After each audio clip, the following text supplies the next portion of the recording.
Calvin Coolidge was born July 4, 1872 in Plymouth Notch, Vermont, the only president born on Independence Day. He grew up in rural New England, raised on hard work, thrift, and discipline. Quiet and reserved as a child, those traits shaped his calm, no-nonsense style in politics.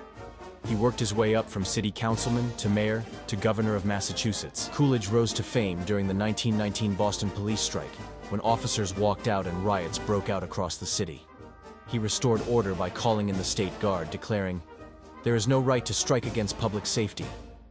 That stand made him a national figure. He became vice president in 1920 under Warren G. Harding. When President Harding died on August 2, 1923, Coolidge was sworn in at 2:47 a.m. by his father, a notary public, inside their family home in Vermont. He became the 30th president of the United States. Coolidge finished Harding's term and won re-election in 1924. His 1925 inaugural address was the first ever broadcast nationwide on radio. Coolidge was famous for being a man of few but well-chosen words. Despite his reputation, Silent Cal had a sharp wit and preferred action over talk. As president, he cleaned up after the Harding scandals, kept trusted advisors like Herbert Hoover, and restored public confidence in the White House. He favored low taxes, small government, and less spending.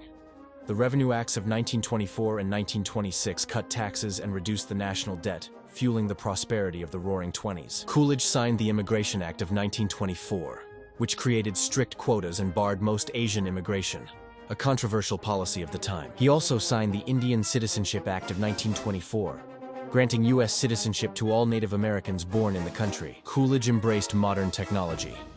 He supported the Air Commerce Act and Radio Act, helping shape the early age of broadcasting and aviation. He promoted peace through the Kellogg-Briand Pact, where nations agreed to renounce war as a tool of policy. When the Great Mississippi Flood of 1927 struck, he relied mostly on the Red Cross and Hoover's relief work, avoiding large federal aid, a debated decision. Coolidge twice vetoed the McNary-Haugen Farm Bill, which aimed to raise crop prices.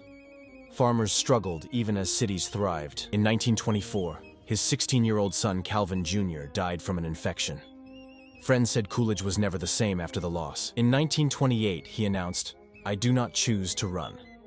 He retired to Northampton, where he lived quietly until his death on January 5, 1933. Coolidge's legacy: honest, restrained leadership during a booming decade, but his limited government approach was later linked to the 1929 stock market crash and the Great Depression. Like and follow for more.